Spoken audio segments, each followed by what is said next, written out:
नमस्कार, स्वागत है आपका न्यूज टाइम्स के इस बुलेटिन में। मैं हूं रूही और आइए सबसे पहले नजर डालते हैं आज के मुख्य समाचारों पर।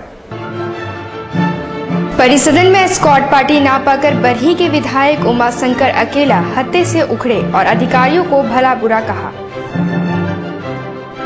रक्त बेचने का अवैध धंधा करने वाले ठग को ठगी का शिकार हुई महिलाओं ने धर दबोचा और किया पुलिस के हवाले। और काफी गहमागहमी के बीच 2 करोड़ 53 लाख में नीलाम हुए 6 बालू घाट। शेष 27 घाटों की नीलामी 30 सितंबर को होगी। अब खबरें विस्तार से। टाटा पावर और शाह स्पंज कंपनियों पर प्रदूषण की जांच के लिए शहर पहुंचे विधायक उमाशंकर अकेला ने पहले पुलिस कर्मियों पर फिर अधिकारी पर अपनी भड़ास निकाली। विधानसभा के पर्यावरण प्रदूषण नियंत्रण एवं पर्यटन विकास समिति के सदस्य एवं बरही के विधायक उमाशंकर अकेला स्थानीय परिसदन में रुके हुए थे। जब वे विभागीय कार्य से बाहर जाने लगे तो एस्कॉर्ट पार्टी ना देखकर भड़क गए। पहले तो उन्होंने पुलिस कर्मियों को खूब झाड़ पिलाई, फिर जिला प्रशासन की ओर से कोई सुरक्षा मुहैया न कराए जाने पर एक अधिकारी को भी फटकार लगाया।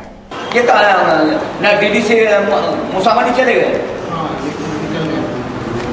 तब उनसे बात कीजिए कि किसको आप चले आए तो हमारे साथ कौन जाएगा। बात कर लेते हैं, किसी को तो प्रशासन दिया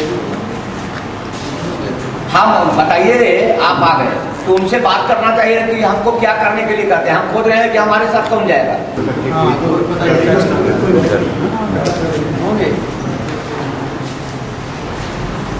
और डीडीसी को आप रात में सामने आए, उसकी जिम्मेवारी बनती है कि कमेटी के जो चेयरमैन आ गए हैं और उनको निश्चित तौर पे यहाँ रहना चाहिए मेरे साथ, जहाँ हम करेंगे साइड विजिट करना है।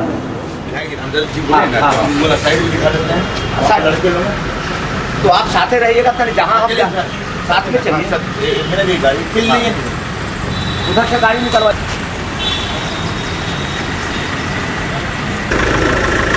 वहीं दूसरी ओर विधायक उमाशंकर अकेला ने कहा कि जिन कंपनियों पर प्रदूषण का आरोप है, यदि सही पाई गई तो निश्चित ही उनके खिलाफ कार्रवाई होगी। विधानसभा पर्यावरण एवं प्रदूषण नियंत्रण समिति के सदस्य उमाशंकर अकेला ने कहा कि शाह स्पंज एवं टाटा पावर कंपनियों का निरीक्षण करेंगे, उसके बाद कोई निर्णय लिया जाएगा।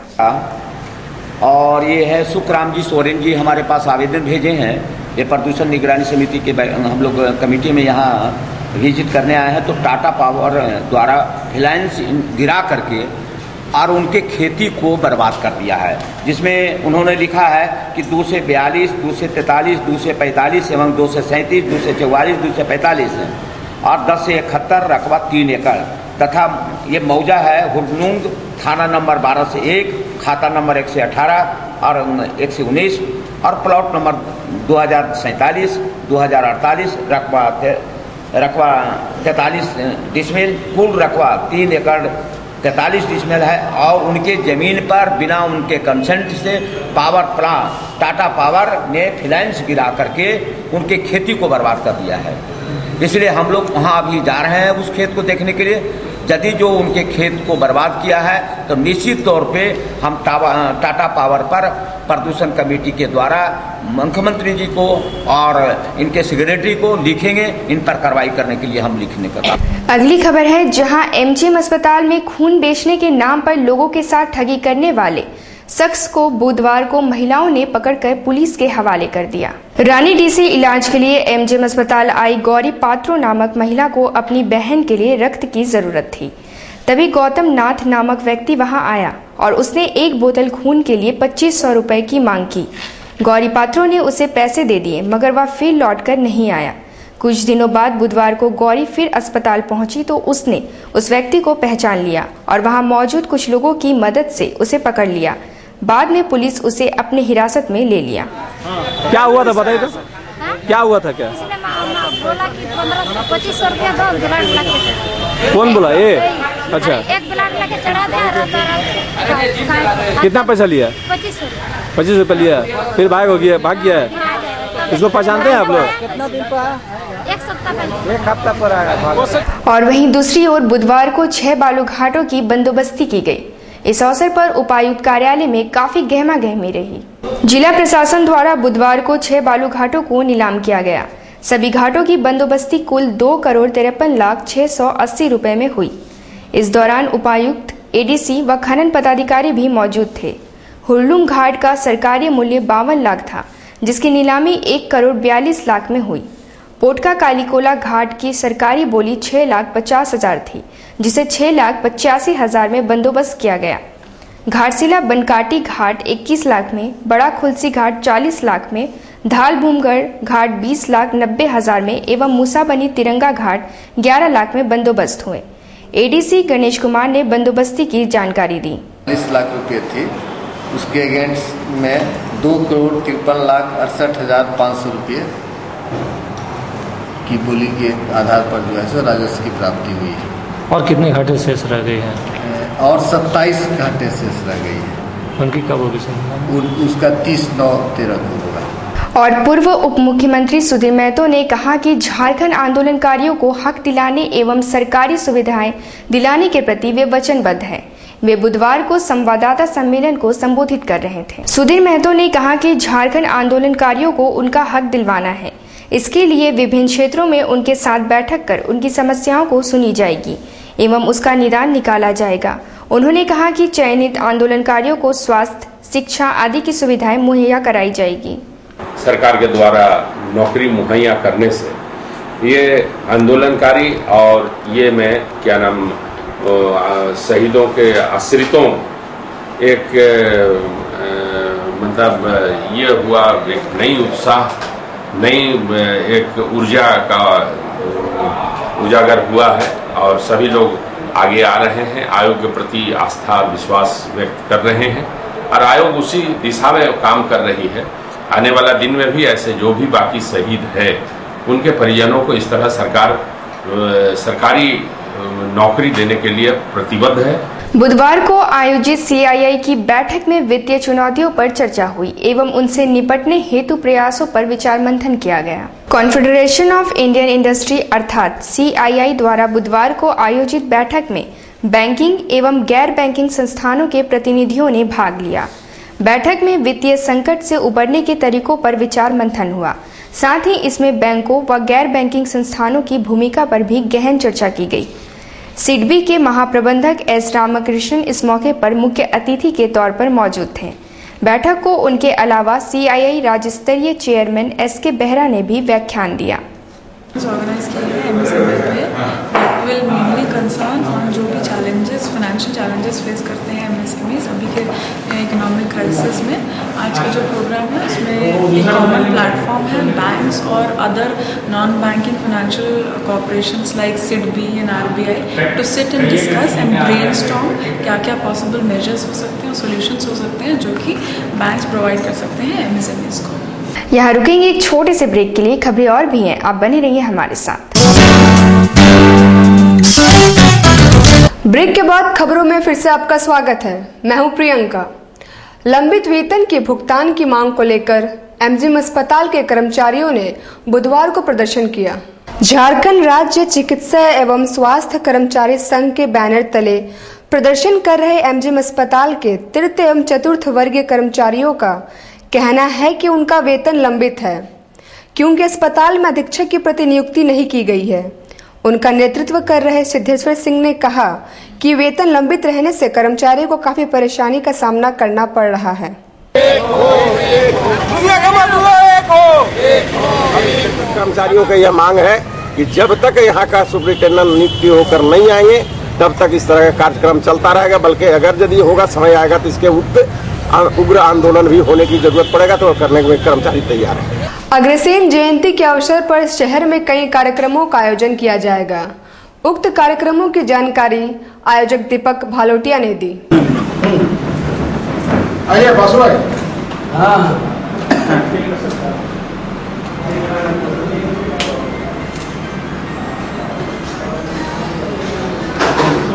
एग्रीको सिग्नल के पास बुधवार को एक ट्रेलर ने गैस लदी टेम्पो को ठोकर मारकर क्षतिग्रस्त कर दिया।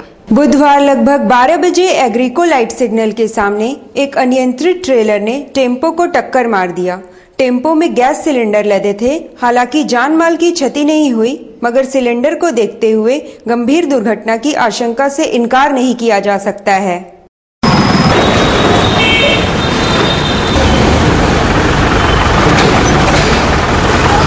सीतगोड़ा बागुनहातू के रहने वाले तपन कुमार पात्रा ने अपने भाड़ेदार पर साजिश के तहत मकान हड़पने की शिकायत दर्ज कराई है। उपायुक्त से गुहार लगाने पहुंचे सिद्धगोवा निवासी तपन कुमार पात्रा ने कहा कि सामान हड़पने की साजिश करने वालों को पुलिस का बर्दाश्त प्राप्त है। वे आए दिन मारपीट करते हैं और धमकी भी देते हैं। उन्होंने कहा, इससे पूर्व मैंने सिद्धगोवा थाना में एफआईआर दर्ज करवाया मगर उनके खिलाफ कोई एक्शन नहीं लिया गया है। और हम लोग डीसी, एसपी, डीएसपी, एसडीओ सबको लिख के दिए हैं, कोई कार्रवाई नहीं कर रहा। सीतगोड़ा थाना पूर्ण रूप से उसको मदद कर रहा है। शिव नारायण राम है, वो शुरू से ही हम लोग का अगेंस्ट में है, उन लोगों का फॉर्म है। वो कोई जांच नहीं करता, हम लोग कुछ भी बोलने से बोलता झूठा बोल रहा और ऊपर में हम लोग को धमकाता है।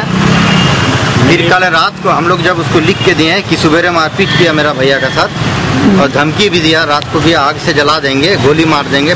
टेलको रामाधीन बागान की रहने वाली कोको रानी देवी नामक महिला ने 2 व्यक्तियों पर धमकाकर जमीन हड़पने की शिकायत एसएसपी रिचर्ड लकड़ा से की है। रामाधीन बागान की रहने वाली कोको देवी ने अपने लिखित शिकायतों में कहा कि उसकी 5 एकड़ भूमि पर हरेंद्र यादव और नरेंद्र यादव नामक व्यक्ति जबरन कब्जा करना चाहते हैं।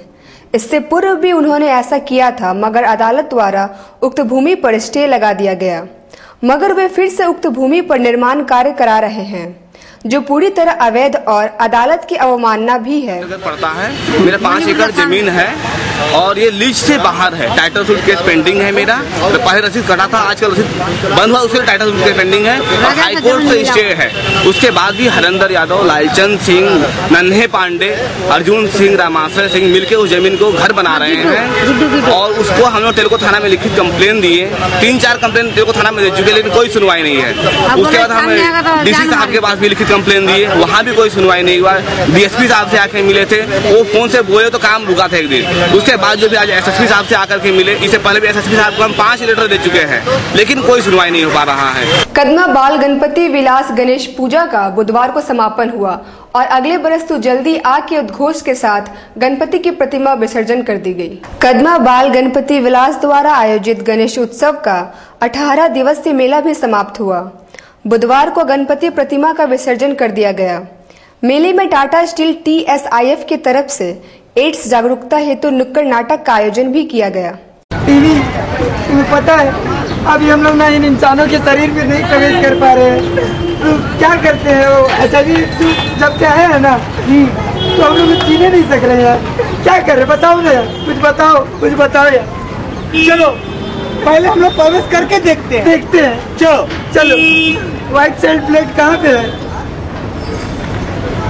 अरे वो दिख नहीं रहा है मुझे। हाँ मेरे को भी नहीं दिख रहा है। अभी नजर आ गया। चलो मैं आक्रमण करूँ या पहले तुम करोगे?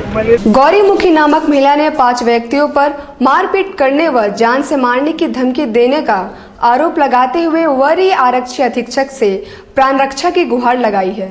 बर्मा माइंस की रहने वाली गौरीमुखी ने बताया कि 18 सितंबर को उसकी बस्ती में रहने वाले अखिलेश मुखी, अमलेश मुखी, रूपेश मुखी, कृष्णा मुखी और शंकर मुखी ने उसके पुत्र सोमनाथ मुखी को घर से निकालकर मारने पीटने लगे। जब उसने बीच बचाव किया तो उसे भी बुरी तरह पीटा। बाद में उसने थाने में नामजद प्राथमिकी दर्ज कराई, पर अब वे धमकी दे रहे हैं कि यदि एफआईआर वापस नहीं लिया तो पूरे परिवार को मार डालेंगे। सबको डांस कर रहा था, लड़का बोला कि थोड़ा साइड दो, बोला और साइड जैसा दिया देने करके लिए मारने लगा लड़का लोगों को। कौन लड़का मारा? मेरा बड़ा लड़का और मझला लड़का, अखिलेश, अमलेश, रूपेश। ये लोग कौन है? आप ही की बस्ती का? हाँ मिलोन बस्ती का। ब्रेक के बाद खबरों का सिलसिला आगे बढ़ाते हैं। वहीं दूसरी ओर धार्मिक अल्पसंख्यक विद्यालयों के हितों की रक्षा हेतु झारखंड राज्य अल्पसंख्यक आयोग ने अपनी विभिन्न मांगों के समर्थन में शिक्षा मंत्री को एक ज्ञापन सौंपा है। झारखंड अल्पसंख्यक आयोग के सदस्य सरदार शैलेंद्र सिंह उपायुक्त कार्यालय पहुंचे। उनके साथ एक प्रतिनिधि मंडल भी था। ज्ञापन सौंपने के बाद सरदार शैलेंद्र सिंह ने बताया कि शिक्षक पात्रता परीक्षा में गुरुमुखी को शामिल करने के अलावा कई अल्पसंख्यक मध्य विद्यालयों में शिक्षकों को गत 7 माह से वेतन नहीं मिला है, इसलिए उन्होंने उपायुक्त से इस दिशा में ठोस कदम उठाने की मांग की है। हमारे शिक्षा जगत में जो हमारे स्कूल्स वगैरह हैं, द्वारा के स्कूल्स हैं, उसमें देखा गया है कि अभी एक टैट का नियम लागू है। तो उनमें हम लोग को ये कहा गया है कि भाई जो मान लीजिए कोई जो गुरुमुखी जो जानता है, ठीक है, तो उनको जो है उनको भी ये दिया जाना चाहिए। अभी क्या टेट में नियम बना दिया है कि जो आपका जो है उड़िया, बंगला, भोजपुरी और भी अन्य भाषा है, जो उसका एक जो ऑप्शन है कि भाई उसका आपको ज्ञान होना चाहिए, तो लेकिन उसको गुरुमुखी को शामिल नहीं किया गया है। तो हम लोग का जो हमारी जो टीचर्स हैं या जो हमारे लोग जो बीएड किए हुए हैं वो लोग तो गुरुमुखी जानते हैं, गुरुमुखी को ही उसमें शामिल नहीं किया गया। पंडित दीनदयाल जयंती के उपलक्ष्य में बुधवार को साकची में कार्यक्रम का आयोजन किया गया। पंडित दीनदयाल जयंती के उपलक्ष्य में बुधवार को साकची स्थित दीनदयाल भवन में कार्यक्रम का आयोजन किया गया। इस मौके पर विधायक रघुवर दास ने पंडित दीनदयाल की जीवनी पर प्रकाश डाला। इस मौके पर काफी संख्या में लोग मौजूद थे। वहीं दूसरी ओर कदमा ग्रीन पार्क के रहने वाले दीपा सिंह और एक 7 वर्षीय सुजाता नामक बच्ची खरगाई नदी में डूब गई। काफी मशक्कत के बाद बच्ची के शव को बरामद कर लिया गया, मगर महिला का शव नहीं मिल पाया है।